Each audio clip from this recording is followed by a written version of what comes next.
Welcome back to my another video my life Sudip, আর আমি তোমাদের সঙ্গে সুদীপ মান্না। আজকে সোমবার, আর আজকে সকাল সকাল স্নান করেছি।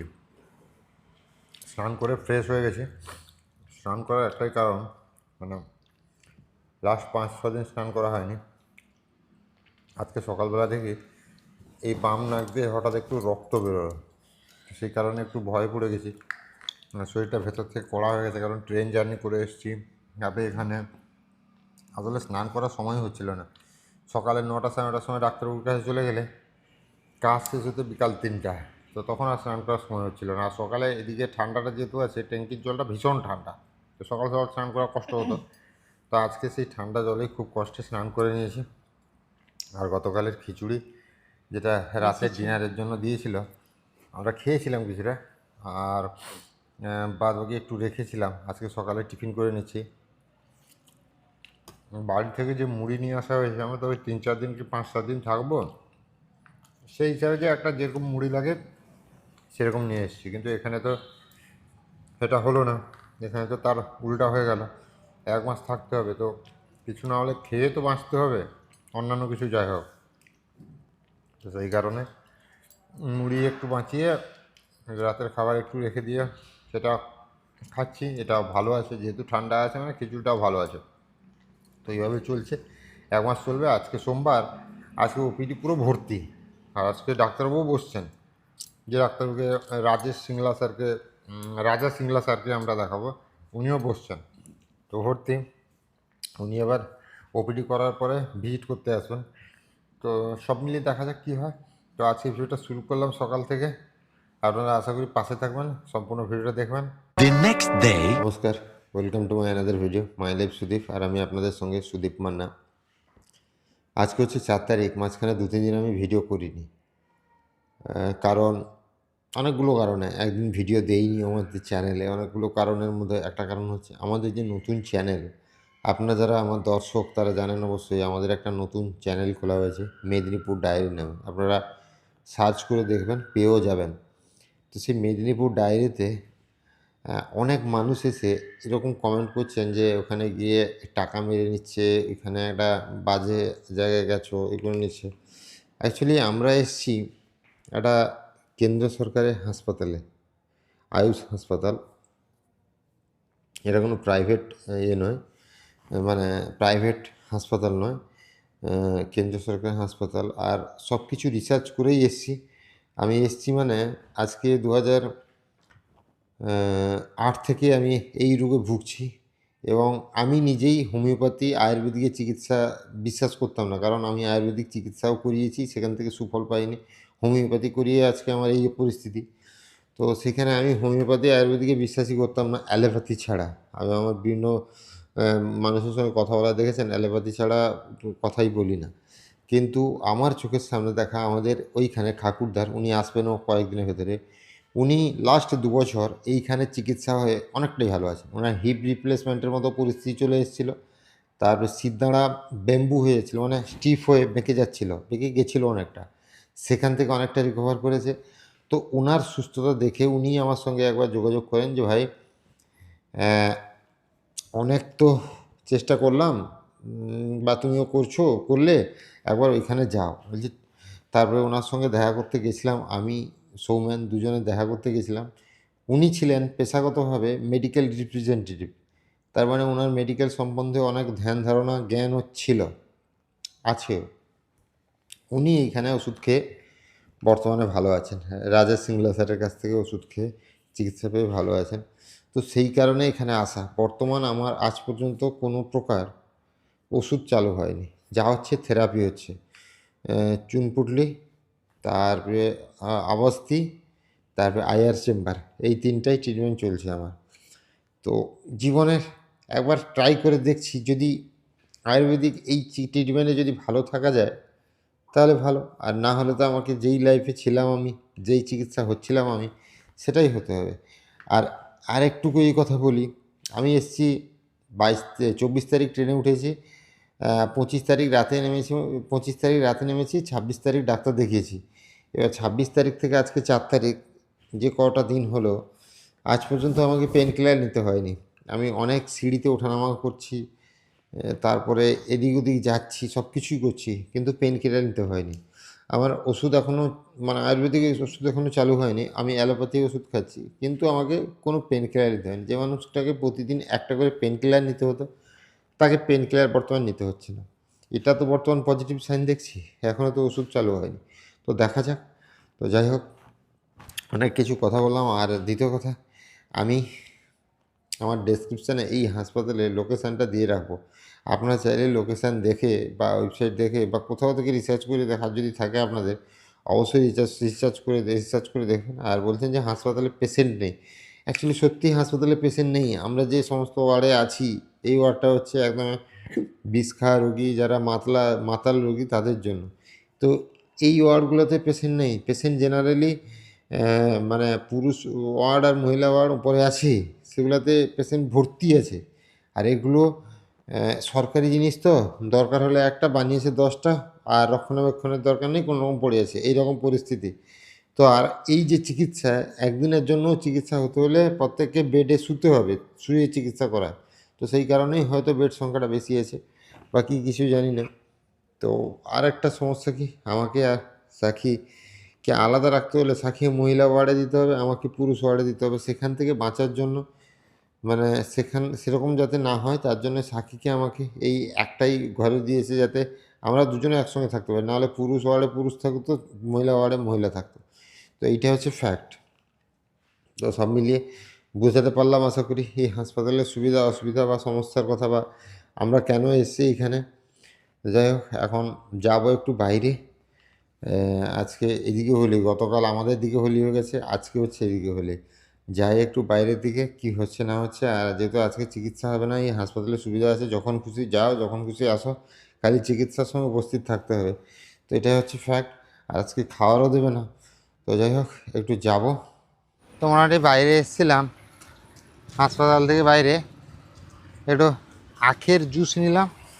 কারণ আখ জুসটা মানে এই কদিন স্নানও ঠিকঠাক হচ্ছে না, তারপরে খাওয়া দাওয়াও যেগুলো হচ্ছে এবার বিভিন্ন রকম কী বলে প্রয়োগ হচ্ছে, তো মানে থেরাপি হচ্ছে, এই কারণে শরীরটাও বেশ গরম হয়ে গেছে।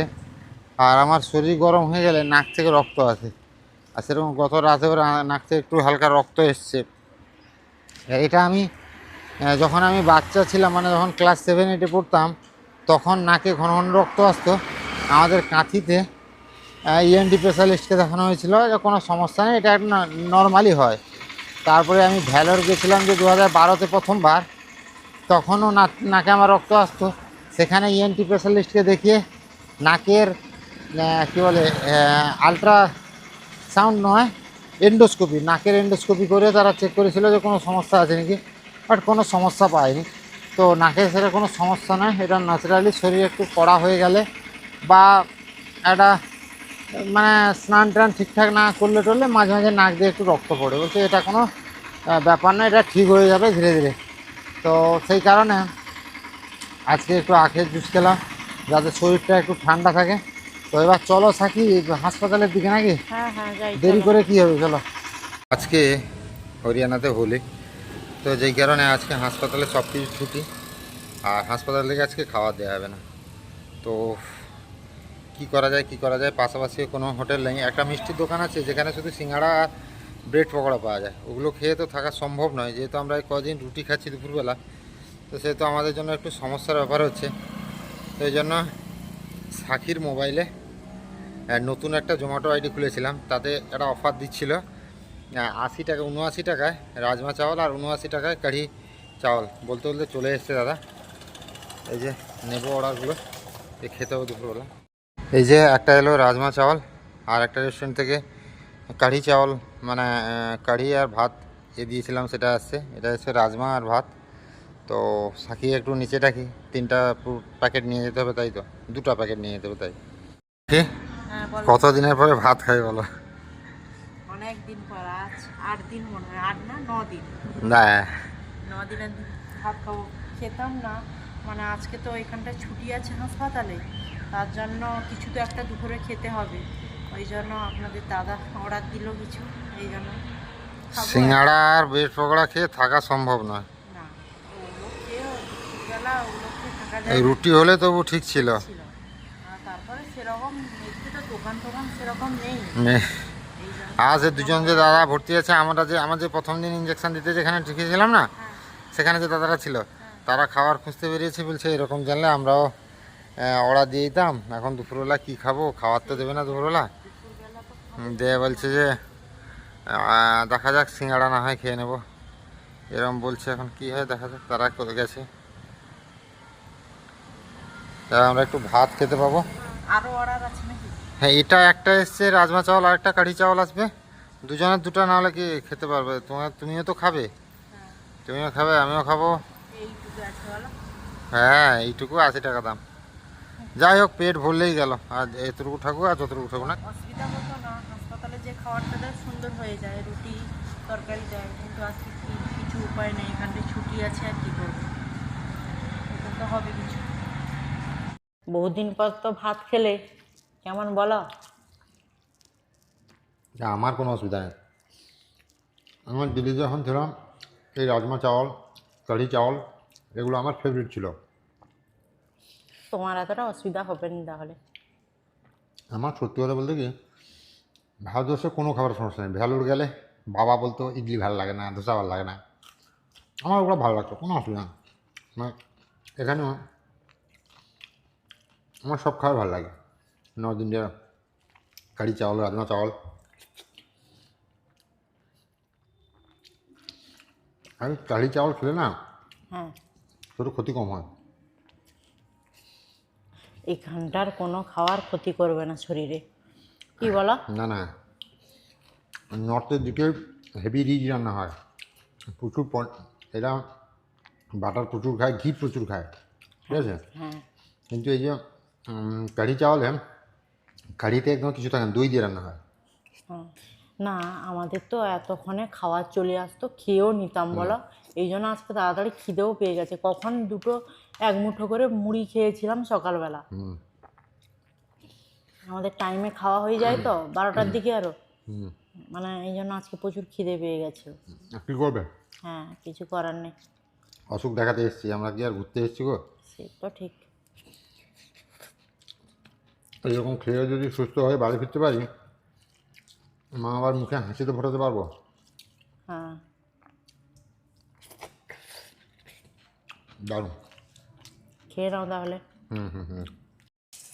যাই হোক, মোটামুটি খাওয়া দাওয়া হলো। আর সত্যি কথা বলতে কি, পেট ভরলো না, আমারও ভরেনি, সাকিরও ভরেনি, কিন্তু আমার মন ভরে গেছে। আমি এই রাজমা চাওয়াল বা এই যে কারি চাওয়ালের একদম ফ্যান থাকতাম আমি যখন তোমার দিল্লিতে থাকতাম। প্র্যাকটিস আছে, কারণ তুমি এতে থাকতে না দিল্লিতে, আমার তো আর প্র্যাকটিস নেই। তাও ভাতে বাড়ির মতন আর হবে নাকি, বাড়িতে তুমি পেট ভরে খেতে পারবে। না, যাই হোক, কোনো রকম খেয়েছি।